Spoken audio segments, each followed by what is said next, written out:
और अयोध्या में 18 से 20 अक्टूबर तक दीपोत्सव का भव्य कार्यक्रम होगा। 26 लाख से अधिक दिए जलाकर फिर से नया विश्व कीर्तिमान बनाने की तैयारियां तेजी से चल रही है। अयोध्या की संस्कृति, उसकी भक्ति और उसके विकास की गाथा पूरी दुनिया देख रही है। ये 26 लाख दीप केवल एक रिकॉर्ड नहीं बल्कि एक संदेश बनेंगे।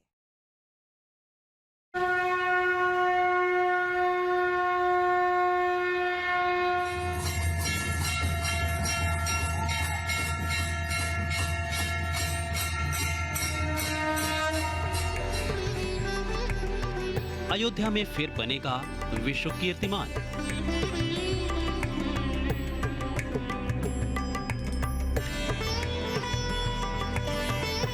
छब्बीस लाख से अधिक दिए होंगे रोशन।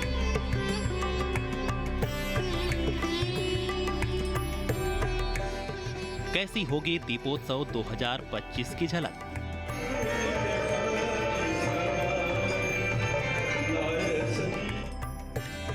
ये वही अयोध्या है जिसने सदियों तक अपने राम के आगमन की प्रतीक्षा की और अब ये नगरी फिर एक बार नया विश्व कीर्तिमान रचने वाली है।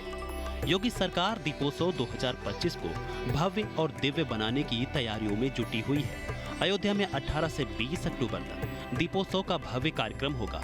26 लाख से अधिक दिए जलाकर फिर से नया विश्व कीर्तिमान बनाने की तैयारियां तेजी से चल रही हैं। देश विदेश के तमाम लोग इसके साक्षी भी बनेंगे। रोजाना सांस्कृतिक कार्यक्रम भी होंगे।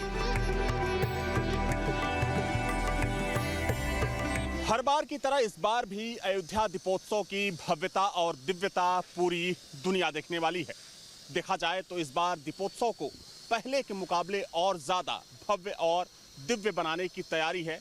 इस बार जहां एक तरफ कई नए रिकॉर्ड बनने वाले हैं, तो वहीं माना जा रहा है कि पहले के मुकाबले इस बार जो दीपोत्सव होगा वो बड़े स्केल पर होगा, बड़े लेवल पर होगा। और इसके लिए जो राम की पैड़ी है, जहां पर हर बार दीपोत्सव मनाया जाता है, वहां तैयारियां भी शुरू हो चुकी हैं। राम की पैड़ी को सजाने और संवारने का काम शुरू हो चुका है, क्योंकि देखा जाए तो समय बहुत कम बचा है। चूंकि 19 अक्टूबर को दीपावली से ठीक एक दिन पहले इसी जगह पर, जहां पर इस वक्त मैं मौजूद हूं राम की पैड़ी पर, यहीं पर दीपोत्सव का आयोजन होना है। और आप देख सकते हैं कि जो राम की पैड़ी पर निर्माण कार्य है वो तेजी से जारी है।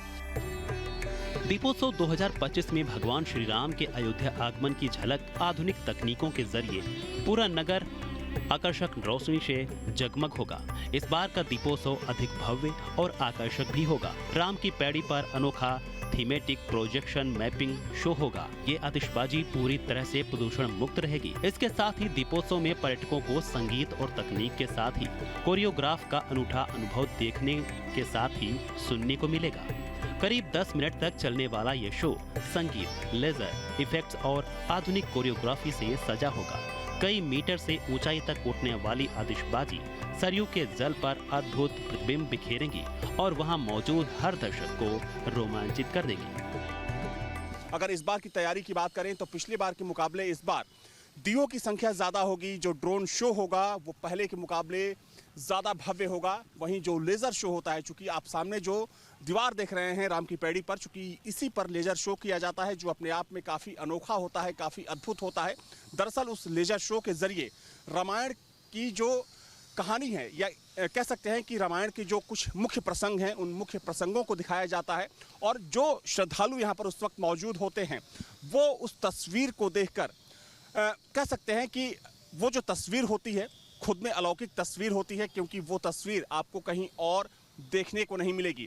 देखा जाए तो इस बार दीपोत्सव के मौके पर 19 अक्टूबर को इसी राम की पैड़ी पर एक साथ 26 लाख से ज़्यादा दिए जलाए जाएंगे। अगर हम पिछले साल के दीपोत्सव की बात करें तो पिछले साल ये संख्या तकरीबन 25 लाख थी, लेकिन इस बार उस रिकॉर्ड को इसी राम की पैड़ी पर एक बार फिर से तोड़ा जाएगा और उसकी संख्या होगी 26 लाख।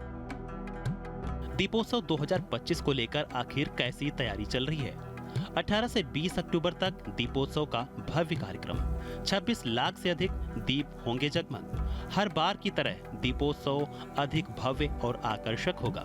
राम की पैड़ी पर अनोखा थीमेटिक प्रोजेक्शन मैपिंग शो। पिछले दीपोत्सव के visuals, music, story board repeat नहीं होंगे। रामायण थीम पर राम की पैड़ी के जल पर भव्य झांकियों का निर्माण। सरयू नदी के घाटों पर थीमेटिक प्रोजेक्शन मैपिंग शो के अलावा लेजर शो भी होगा। 100 से अधिक कलाकार इसमें प्रस्तुति देंगे। इस बार के शो पिछली बार से बिल्कुल अलग होंगे। पिछले साल दीपोत्सव के मौके पर 500 ड्रोन के जरिए ड्रोन शो किया गया था, लेकिन इस बार 1000 ड्रोन अपना करतब दिखाएंगे। अगर ड्रोन शो की बात करें तो पिछली बार तकरीबन 500 ड्रोन के जरिए यहाँ पर हवा में ड्रोन शो किया गया था, लेकिन इस बार वो जो संख्या होगी सीधे दोगुनी हो जाएगी। तकरीबन 1000 ड्रोन के जरिए यहाँ पर ड्रोन शो किया जाएगा, लेजर शो किया जाएगा और इसके लिए जो तैयारी है वो अब से शुरू हो चुकी है, क्योंकि इसकी जो पूरी जिम्मेदारी होती है वो प्रदेश के संस्कृति विभाग के ऊपर होती है। तो संस्कृति विभाग तैयारियों में जुट चुका है, साथ में जो पूरी सरकार है वो भी तैयारियों में जुट चुकी है। हर बार की तरह इस बार भी दीपोत्सव को लेकर लोगों में खुशी देखी जा रही है। लोग फिर एक बार इस वैभव रूपी नजारे के साक्षी बनने को बेताब हैं। इसी मुद्दे पर बातचीत के लिए तमाम श्रद्धालु और जो तीर्थयात्री हैं इस वक्त मेरे साथ मौजूद हैं, उनसे बातचीत करते हैं। आप लोग कहाँ से हैं? हम लोग गोंडा से आए हैं। अच्छा, गोंडा ये तो बगल का जिला है, मतलब सरयू पार करो सीधे गोंडा पहुँच गए। तो आप लोग तो बहुत करीब से जानते होंगे अयोध्या को। हालांकि देखा जाए तो इस बार दीपोत्सव जो होने जा रहा है पहले के मुकाबले ज़्यादा बड़े लेवल पर उसको आयोजित किया जाएगा। लेकिन अगर हम अयोध्या की बात करें, अयोध्या के विकास की बात करें तो इसको किस तरीके से देखते हैं आप लोग? जब से योगी जी की सरकार बनी है, हर साल जो दीपोत्सव का कार्यक्रम किया जा रहा है, हर साल उससे बेहतर किया जा रहा है।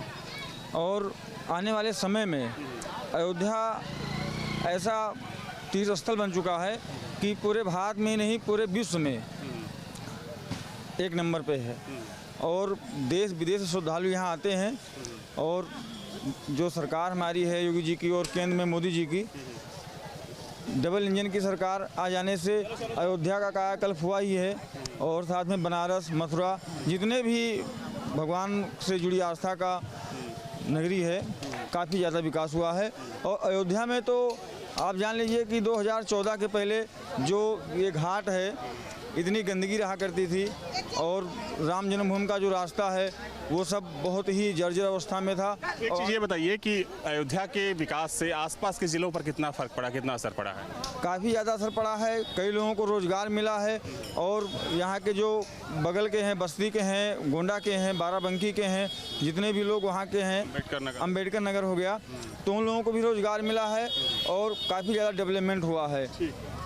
आप यहीं के हैं कि आप? जी गोंडा के। अच्छा, आप गोंडा के आप भी हैं। क्या नाम है आपका? जी मेरा सुनील कुमार गुप्ता। सुनील जी, आप लोग बिल्कुल पड़ोसी ज़िले के हैं अयोध्या के। जी जी।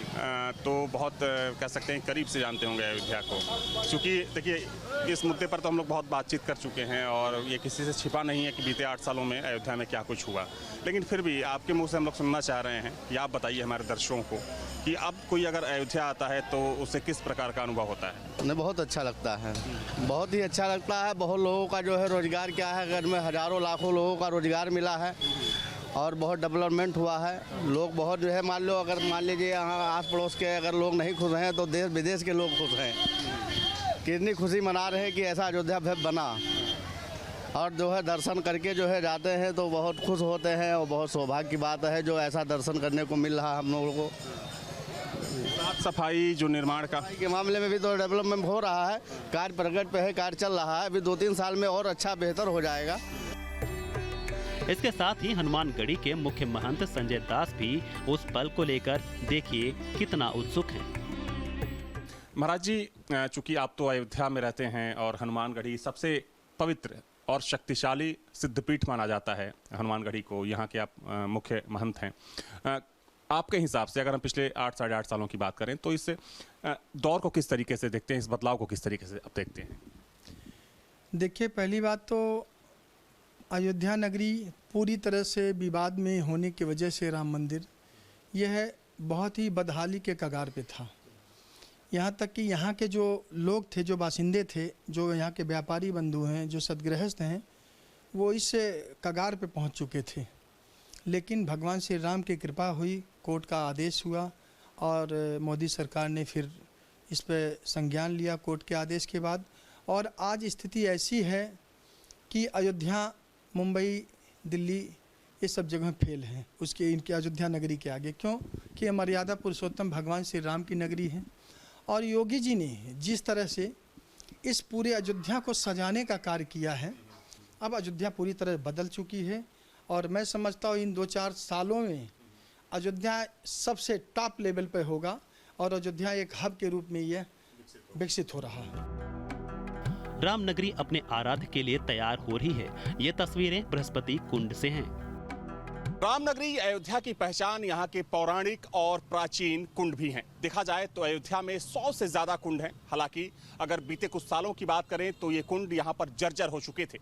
लेकिन 2017 में जब योगी सरकार बनी तो सीएम योगी ने घोषणा की कि न सिर्फ अयोध्या को सजाया और संवारा जाएगा, बल्कि जो यहाँ के प्राचीन कुंड हैं जिनकी एक अपनी पौराणिक महत्ता है, उन कुंडों का जीर्णोद्धार भी कराया जाएगा।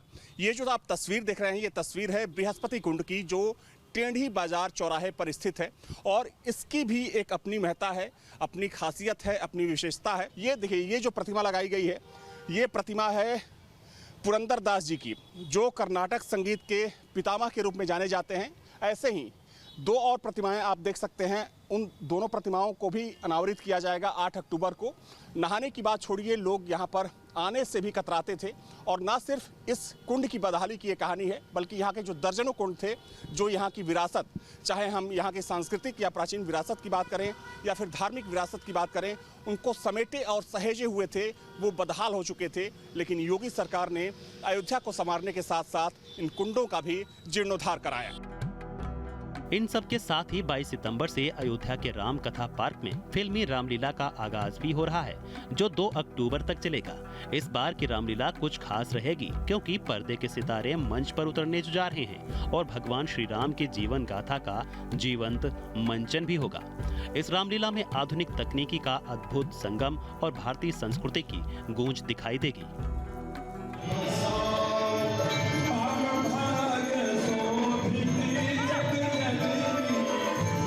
अयोध्या में फिल्मी रामलीला का आगाज होगा।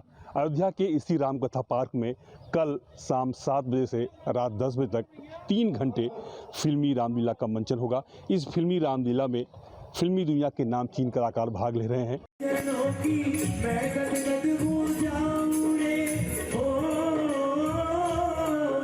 इस बार अयोध्या की रामलीला में हम लोग कुछ हर बार कोशिश करते हैं अच्छा।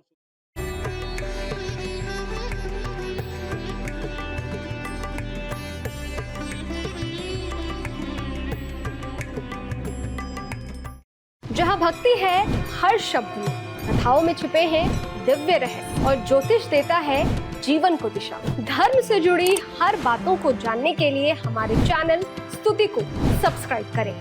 चैनल पर जाने के लिए इस लिंक पर क्लिक करें।